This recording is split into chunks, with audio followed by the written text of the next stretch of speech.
Imagine if these community environmental groups could plan for the next 100 years instead of the next 12 months. Imagine if they could hire staff and have full-time employed teams. And being a conservationist in a community group funded by private business was a viable career pathway for our next generation. What impact would that have on the biodiversity of Aotearoa? Hello and welcome to the Impact Insiders podcast, a podcast that explores real-life examples of people and organizations that are making an impact. My name is Damon Highland and I'm a director at Relative Impact. I'd like to introduce our guest for today, Callum Armstrong. Callum is a New Zealand-based social entrepreneur with a passion for sustainability and protecting New Zealand's native forests. For many years, Callum has established and supported businesses that are passionate about the environment, but more importantly, about making a positive impact on the earth for the generations that follow.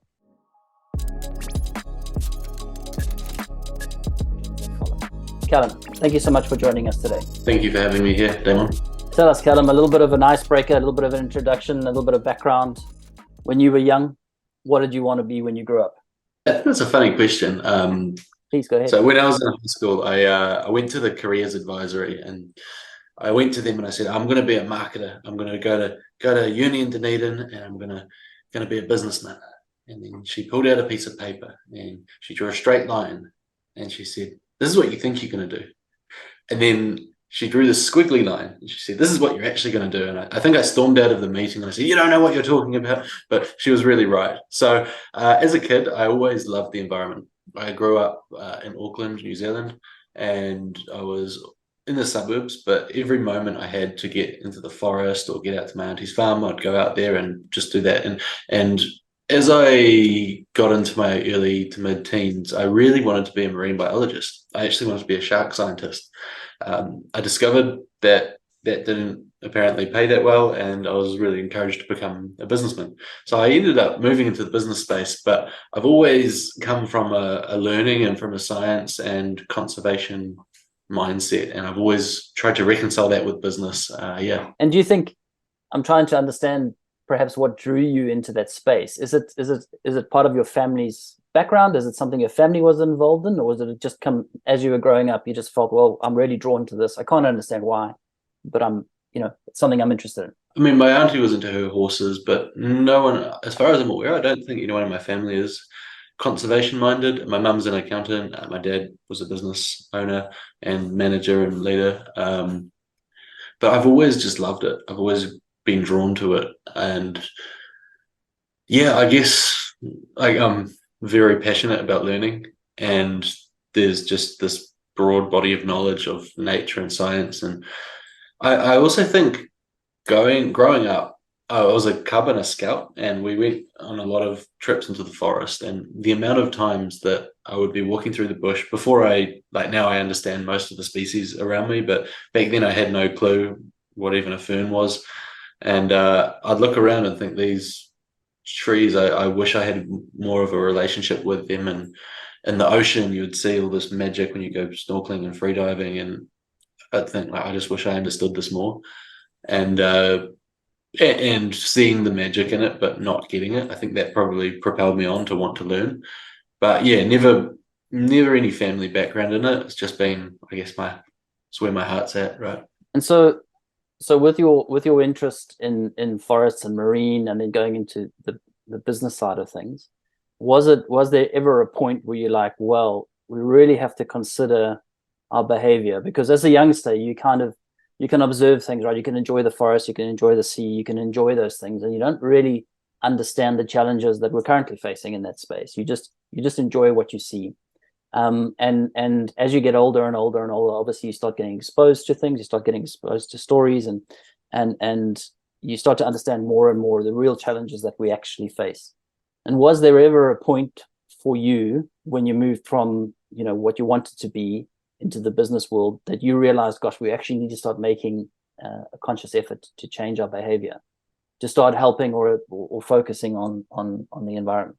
Yes, I think there's two sides to that. The first was as a kid, growing up, the climate signs were there. I remember getting really into Al Gore's campaign when he was coming up against, I think it was George Bush, and yeah, getting really passionate behind that. And I seem to remember this time, I was probably 10 or 11 years old, and we went to Talton's, which is it's like a marine park, not a marine park, but like a marine conservation place in Auckland, where you can see the penguins and the different fish and the aquariums, and they do a lot of conservation. And I remember there was this room, and they had this ticker on screen of every time a shark fin was cut off and the shark was left to drown and die in the ocean. And it was like, in the time I was there, I think it was about maybe a couple hundred or maybe a few thousand sharks just looking at this ticker going over. And I remember that was a really big change. But, I guess my upbringing has been more in a business context, and that, you can do all the good you like, but it needs to be financed somehow. And you've got to put food on the table, I guess, that's kind of like the world I've grown up in. And there's a lot of truth to that. So I kind of, against my heart, I kind of went and studied business, but I've also got a love for marketing and to start building companies. I've built quite a few companies, and I've run a marketing coaching business at the moment, along with some other little projects. So I guess, like, I had, on one side, I had a heart for marketing and entrepreneurship, and on the other side, a heart for the environment. And I've always tried to reconcile them. When I did a degree in marketing, and when I left uni, my father had a business where we imported floor coverings, carpets, vinyls, carpet tiles, that type of thing, and we sold them all around New Zealand. We were supplying large commercial projects like hospitals and rest homes and schools and commercial buildings, that kind of thing. And straight out of uni, I had this job where I was a sales rep calling on all the retail shops to drum up commercial business.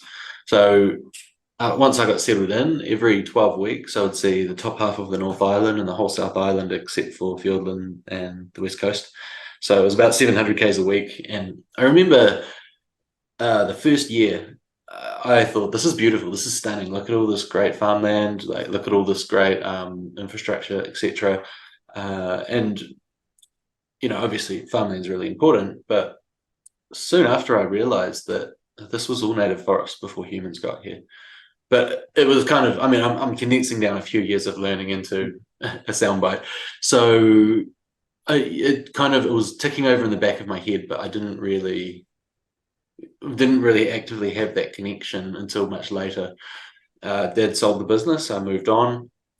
I had a dream to go backpacking. I was backpacking around Asia, but my mind was still in the business space. I was doing a bit of marketing consulting and trying to cram that in between tour groups and stuff like that. And I had this itching to start some kind of business that would do good for the environment. And I stumbled upon a bunch of really technical research papers on a plant called Manuka, Leptospermum sciparium, and how the essential oil that comes from the leaves has these crazy health benefits. Like in some studies, it said 1,000 times more antibacterial than Manuka honey, 20 to 30 times more antibacterial against gram-positive bacteria than tea tree oil, kills MRSA, herpes type 1 and 2, it's a cicatrisant, helping skin heal, all these crazy things. So I kept researching. I thought, there's something to this. Everyone talks about Manuka honey, but this oil thing, like, I've never heard of it before and never heard someone mention it. So I started researching Manuka's role in the environment, and that it is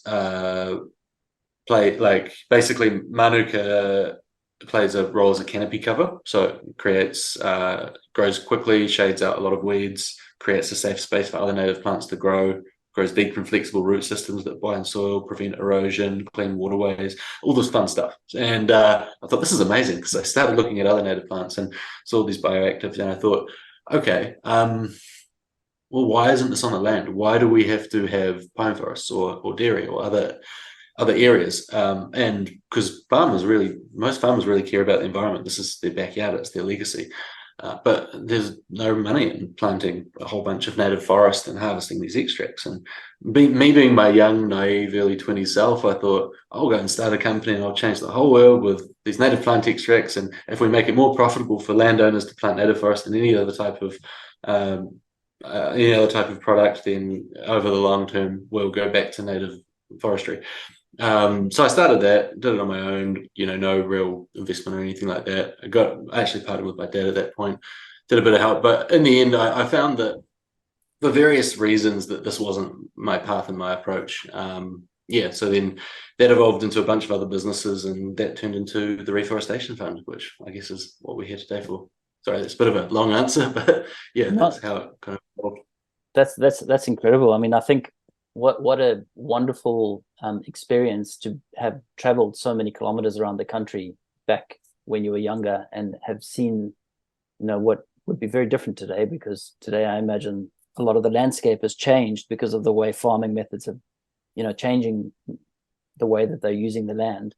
And so the native forests that you're referring to probably would have been far more established then than they are now. And so you would have been exposed to that and seen that and gone, gosh, man, this is such a beautiful, beautiful country, beautiful land that we live in. And so that goes all the way back to those days of just seeing and experiencing that and just going, wow, this is incredible. What can I do to be part of that, I guess. And then obviously moving on to the Manuka story, like that is an interesting one for me, because I'm not too familiar with it. And so something that I've learned as we've kind of progressed in the last few years, and for me particularly, and Manuka has become more and more popular, and there's so many, as you say, so many wonderful benefits from using it. But I think that the rest of the world is still learning a lot about it. And New Zealand is in such a great position to be able to kind of contribute towards that need, because it has everything here, right? It's just growing in it's native here. Yeah, I wanted to say in abundance, but in fact, that's probably the point that we're going to get to later, where it's not quite as abundant as we would love it to be, and that's where you guys are starting to shift your focus and attention with the work that you're doing. Yeah, I think while we're on the topic of Manuka, one thing that really irks me is, are you familiar with eco-sourcing and making sure that the locally evolved variants are the ones that are planted? I'm only familiar with it because of what I've read in the news, but to be honest, you're not Right, very yeah. educated in that space. Yeah. So the Manuka honey industry has done a lot of good for bringing Manuka to land that would have otherwise been erosion-prone hillsides with no real income potential. And that's good because of all the host of benefits it has, and plus the on-farm pollinator services and extra revenue streams. But one thing that really worries me about Manuka is that has a risk of cross. I'm not sure what the exact scientific term, but where that crossbreds with the native endemic, local variants, the local geographical variants of the Manuka, and then they become hybridized. Oh, yeah. So, I think, so Manuka, there's chemotypes is the word I'm looking for. I think there's at least a dozen chemotypes around the country that are, they've been in this ecosystem for millions and millions of years, and they've evolved slight genetic differences. The East Cape stuff is vastly different to the Coromandel stuff, for example. As we start planting Manuka and planting other native plants for that matter, we need to be really careful that we are actually sourcing it from where it came from, and that we're not just planting any Manuka, especially if we're saying let's get high UMF. Like, okay, that's great, you're going to make some more money, but what are the genetics going to be like in 50 years time, and what does that actually, how does that affect the resilience of our Ngāhere forests?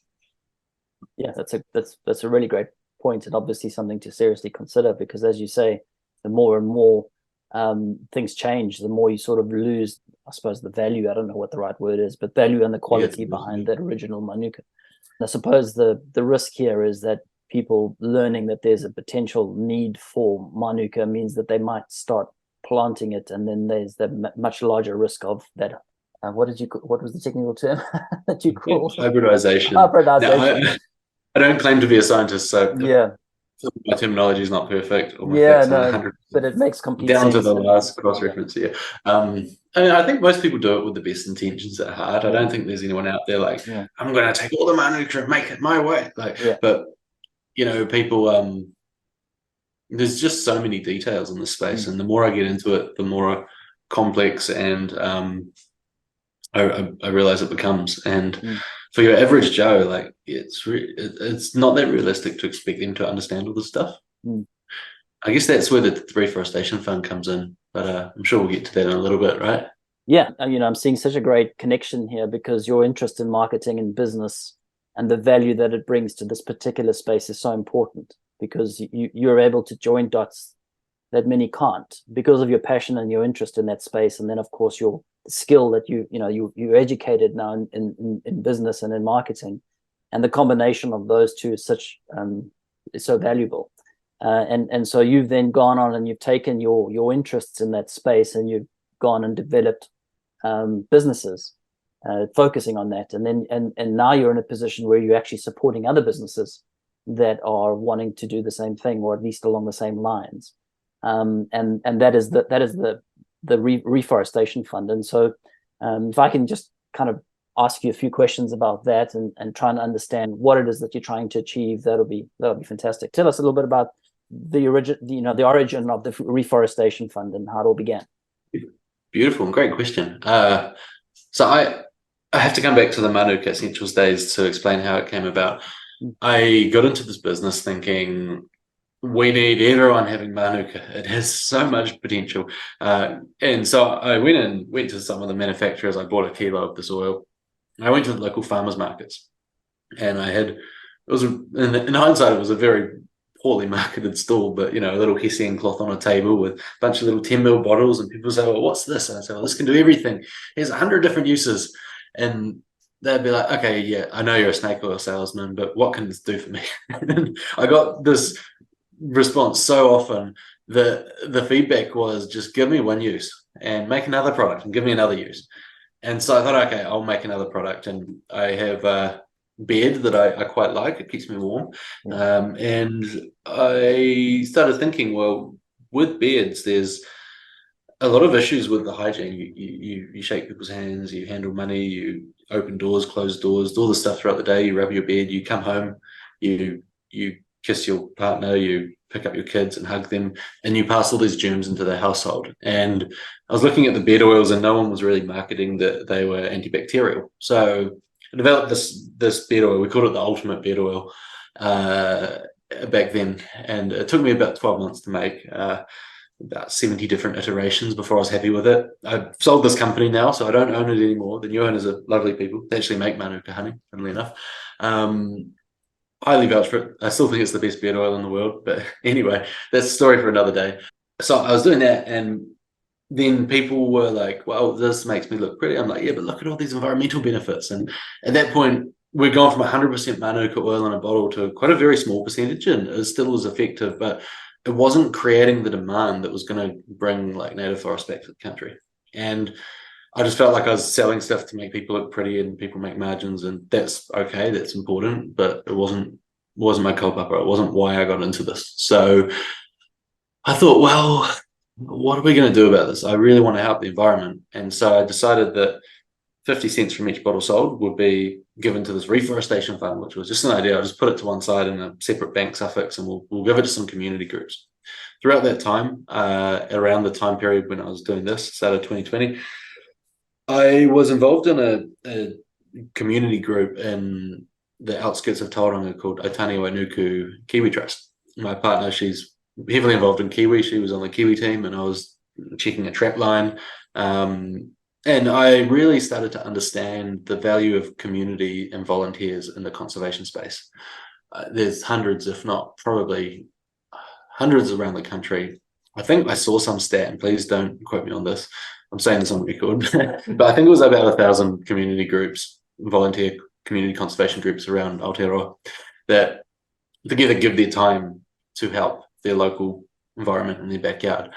And I saw the effort and the love and the care that goes in here. And I thought, we really need to support this. So anyway, long story short, I put this money aside, and it was a marketing pitch: buy a bottle of beard oil or skin oil or shave oil or beard shampoo from Manuka Essentials or our sister brand Sensations, and we'll give this to volunteers in your backyard that are helping your environment and your community. So did that. Over time, we evolved that into a registered charity that was the Reforestation Fund, and through what I had a marketing agency at the time, we put this beautiful branding in place with this lovely lady Freya from Lagom Design, and I wanted to codify this because I thought, well, the process of me actually giving money to a community group was really difficult, and it was way more difficult than it needed to be. There's three key stakeholders for the Reforestation Fund. There are ethical brands, consumer brands in New Zealand that really care about the environment and want to make a meaningful impact. There's conscious consumers that care. And then there's community environmental groups, which is the real beneficiaries. Well, the environment is, but they're the vehicle to get to the beneficiaries. So for ethical brands, it's quite hard to do this. And it might not seem obvious at first, but you're going to give some money and hope that it goes to the right place and do a marketing song and dance. But there's a high risk of greenwashing. That's the first option. Second option is you vet the projects, you make sure it's going to the right place, you find a local environmental partner, you do this, you give the money, and it's a lot of work, and it's unlikely to result in much more sales if you don't structure it right. And it distracts you from your core business, which is making and selling your product and growing your business and doing all the good stuff you do as an ethical brand. Yeah, and so I thought, well, can't we make this a growth driver? Because if we make this a profit center and a growth center, whilst also honoring the need for the environmental impact, then we can roll this out to many more brands. So I thought about that. Also, should I say we thought about that? This isn't just me. My partner, Anna Vench, she's co-founder, so I shouldn't ignore that point. But for community environmental groups, so this is volunteer groups.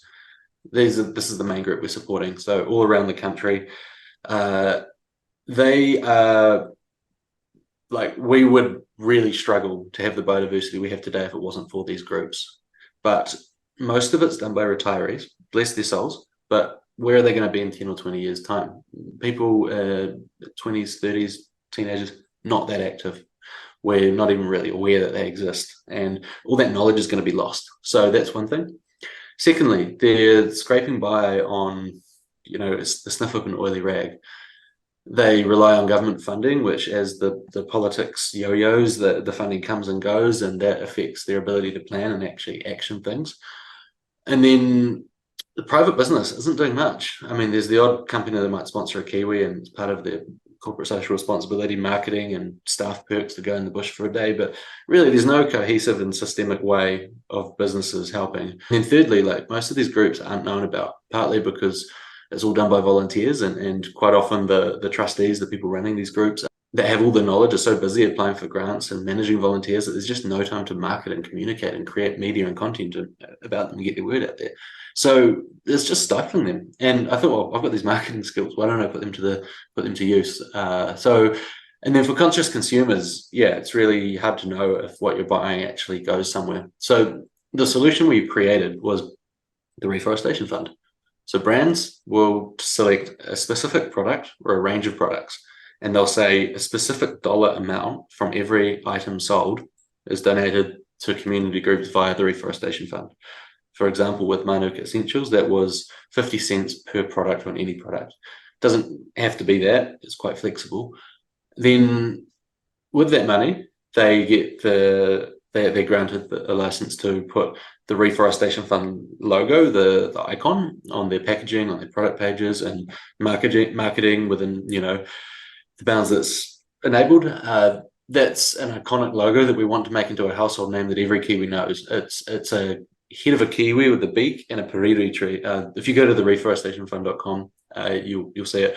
So the idea is that when a customer is walking into the supermarket shelf or they see it online, they can compare that to the other products from competitors around them, and they can know that in this moment when I'm buying, in picking up this product and buying it, I am giving 50 cents to a local community group. I am the hero of the story. So that makes the brands, the company that sponsors, their offering a lot more compelling. It means that they can give to environmental projects without greenwashing or getting distracted from their core business. And then basically we give 100% of that money to community projects, funding specific projects with transparency and accountability, and approving quotes or reimbursing receipts. And there's quite specific criteria of what we will and won't give to make sure that it has the highest impact possible, supporting volunteers that give their time for nothing. And then the community groups get that funding. We come along and we tell the story of the community group, document what they're doing, and promote them, give that content to the brands to promote to their audience, showing what they're doing.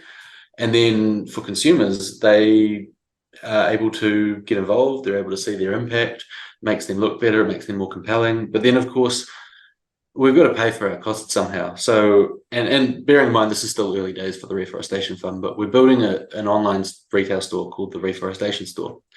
Brands that are partners list their products on the Reforestation Store, and then we use our marketing skills to sell them to people.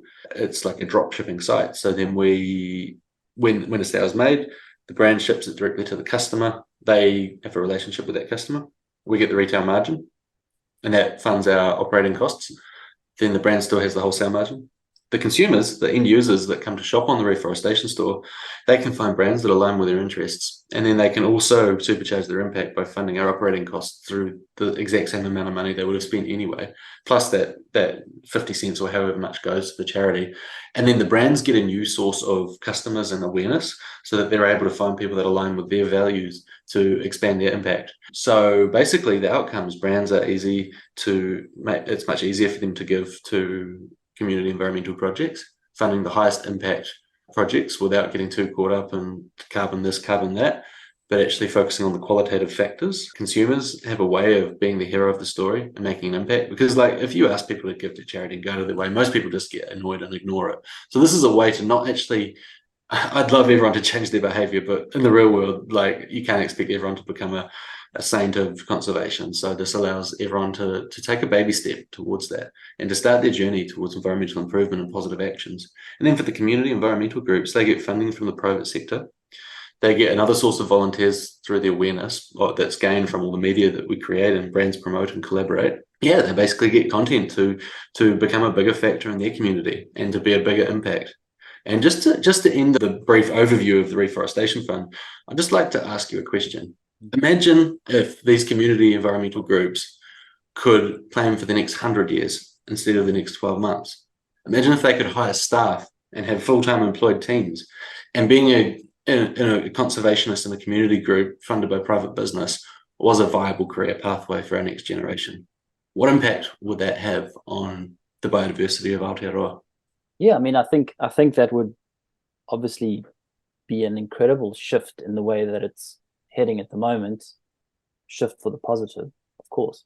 But I also think that it's not just what it would do for the environment and biodiversity, but I think it would also create opportunity for young people to kind of really get into this space and understand the real challenges behind everything. And I think that that's also key in this, is that if there is enough support for those organizations, you know, the question that I had in my mind a little earlier was, you were talking about potentially retired people working in the space and, you know, volunteering their time, or an older generation volunteering their time, not so much the younger generation. And so the question I had in my mind was, why, I was going to ask you, why do you think that is? Why are young people, like you were when you were a young teenager, or even younger than that, when you wanted to be a marine biologist or wanted to work in the forestry space, like that's a perfect opportunity for a youngster to kind of step into this kind of organization that's working there, right? So surely there are enough young people out there that would want to work in this kind of context with some of the volunteers, and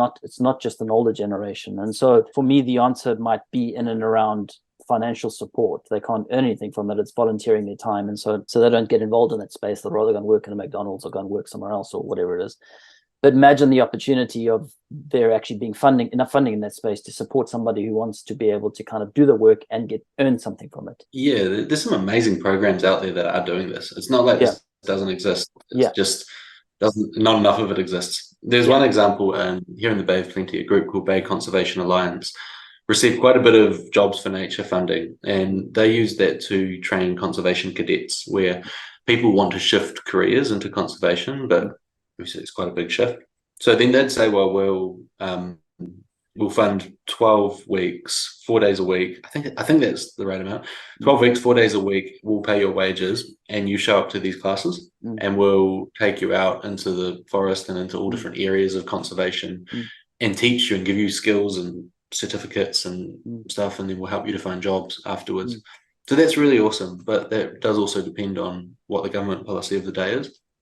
Yeah. And if we can, align in business incentives, I think we can do something a lot more long-lasting that's less precarious on politics. Those initiatives are really fantastic. But the question that I would ask is, what's the next step for those youth members once they've finished that cadetship? Like, where did they go to stay in that space if it's something they're really passionate about, and earn an income from it? And I suppose that leans back to your point in and around funding or supporting these organizations, that these community organizations that are doing that work. So it's going back to your very valid point around what would New Zealand look like in 50 years or 100 years if this space just grew and grew and grew and grew and grew and was supported enough to have enough people working in it to do the things that we want to achieve. But at the same time, like, just to be able to create the space for these youngsters as well, to be able to kind of move into that space, it just really is, it's a massive opportunity here that needs to be really considered. And I suppose a lot of it is driven by, in your particular area of focus right now, is consumer behavior. And the way that consumer behavior is shifting is moving in the right direction for the work that you're doing. Consumers are choosing, ethical companies working and doing the right thing. And you can see that shift because some of the larger organizations are having to make those changes, and there's pressure on them to do that because of the way consumers are choosing to buy product. My view on what you guys are doing is it's perfectly aligned with the way things are shifting right now, because it does mean that you'll be well placed to be able to kind of communicate what you're doing, align with the brands which are becoming more and more and more brands working in this ethical space, or at least wanting to make a contribution of some sort. And you guys will be very well placed to be able to kind of facilitate the transaction between those organizations wanting to make a difference and the community needs of these organizations that need the funding and the support that they do. And as you say, kind of vetting those that are the right ones to choose to contribute towards, and those that potentially aren't. And I understand that there are many that are they're all doing fantastic jobs, but it's, as you say, it's about channeling the funding to the right place for the right cause, and that's where you guys are gonna make a real difference. I think there's two key points to keep in mind here as well. One is if you look at this from a business lens, it's easy to think, well, what about other funding of trees or funding of conservation, like great organizations like Trees That Count? A lot of people have said, well, how are you any different from them? Almost like, are you competition? And I don't think you can ever have enough people in this space helping businesses to fund environmental improvement. Like, it's not competition, it's collaboration, right? And I'd say that any brand, any business that wants to get involved, if you find another way of helping conservation, especially community groups, and it's nothing to do with us, I'm just happy that you're doing it. Like, if you think that our solution is right, I'd love to partner with you and make this work. But the outcome is more important than any one of us. Like, the outcome of actually protecting the environment, and the outcome of making that resourced and communicated for the projects and for the people involved is important. And the second point that what you were saying just brings to mind is, with the elderly that have, the retirees who have time in a freehold house and so all the time in the day to make it happen, they have all the knowledge because they spent the last 20 years giving their time on the ground for these projects. Amazing people on all the projects I've worked with. I'm just really worried that if we don't get young people involved and we don't get that knowledge transfer going, that we might lose that knowledge and we might be starting from scratch when it's too late. And we need to facilitate young people getting into volunteer community groups. Volunteered or paid, doesn't matter. We need to have that knowledge transfer now so that there's continuity. There needs to be redundancy in it. Otherwise, the biodiversity is going to suffer from the lack of human organization. So that biodiversity suffering point that you've just made kind of leads me to a question that I wanted to ask was, looking at New Zealand and some of the challenges that New Zealand faces regarding native forests. How do you see the future looking as it is right now? And how do you see the change happening that's required or is needed to actually happen? I think future-wise, there's a lot of good actions, and I wish I had a crystal ball. I really do. Probably see many different outcomes. I think how the future looks, if we just trace the programs that are in place now between Predator-Free 2050, I'm not sure if Billion Trees program is still going, through all the protecting of our waterways, fencing off stock, through these conservation cadet and jobs for nature programs, it's very bright. How the future looks is the invasive predators. That's really the catch-22. Like, that's the hard part. How do you deal with them? Because I'd love to have a predator-free country. I really would. But if we don't address it, it's really hard to see how that future looks. I go through a lot of forests, and the more time you spend in them, and the more of a relationship you develop with the various species, you start to see the impacts of these predators. For example, you go into a forest and there's all these beautiful 200-300-year-old canopy trees, all these podocarps, and underneath you might have some supplejack kariao, some kawakawa, the native pepper, and some pigeonwood potokaiferi that the pigeons only eat if they're starving. And you know that this has been eaten out by deer, goats, wallabies, the ground's racked up by pigs, and that's to the untrained eye, that looks like a healthy forest. Look at all these beautiful vines and trees, but it's actually like when those trees start toppling, they're not going to be replaced.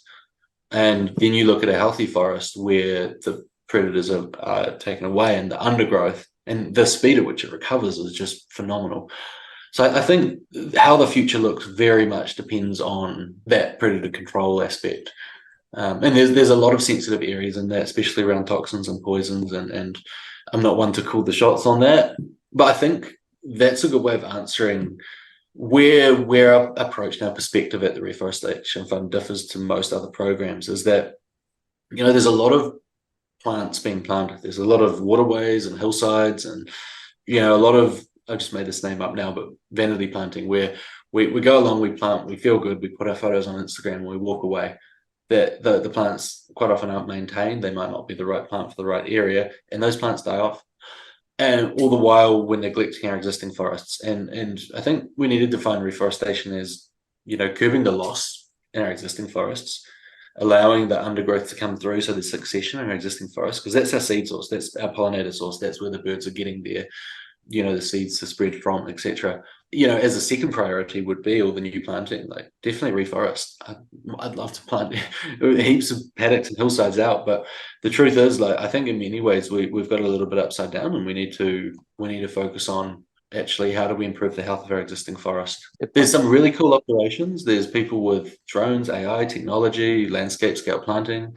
There's other areas with catchment and connectivity, like out the back of where we live. There's a project called Keep that connects Kaharoa and Otani Manuku Forest, and planting along they've got kokako, the blue wattled crow, and both the populations in both forests that are somewhere about 10 to 15 k's away. And so they're planting to get connectivity and genetic transfer.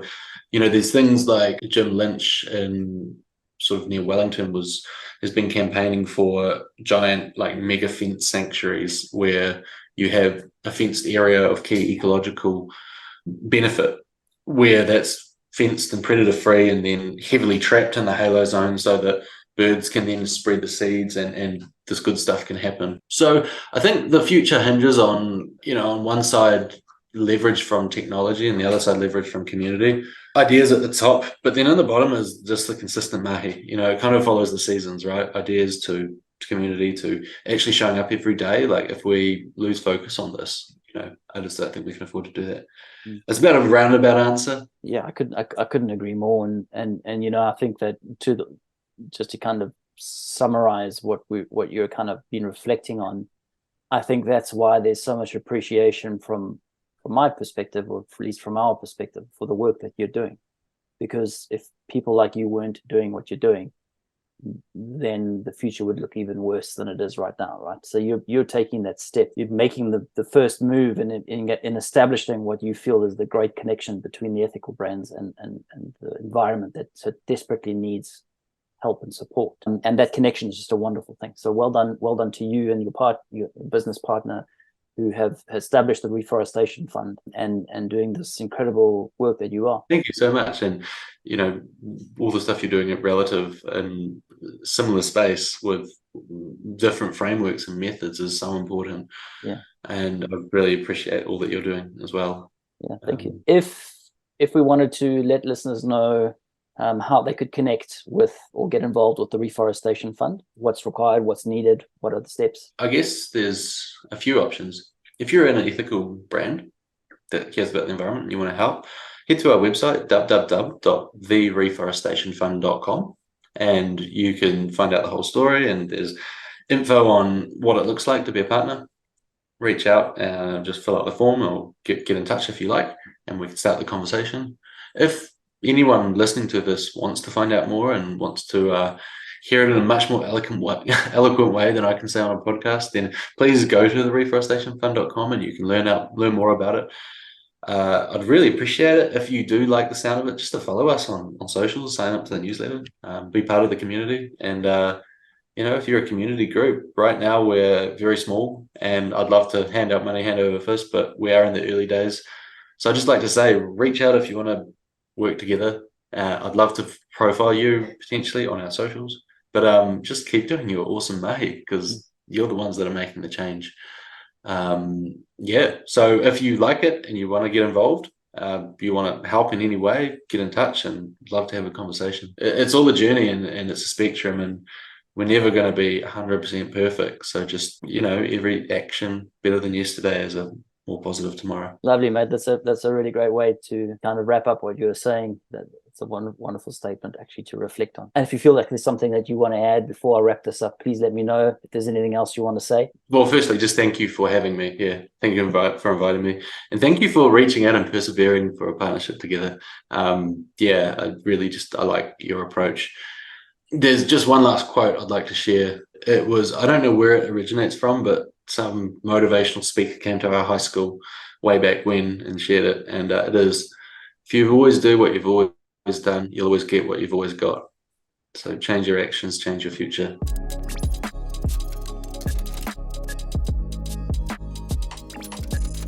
Thanks very much to Callum Armstrong for sharing so much of his story and journey that led to the start of the Reforestation Fund. We will include all the links and references we discussed today in the episode show notes. This has been an Impact Insiders podcast, powered by Relative Impact. Subscribe to the podcast to make sure you don't miss out on future episodes. For more information about Relative Impact and the work we're doing, check out our website and sign up to our newsletter to get updates directly to your inbox.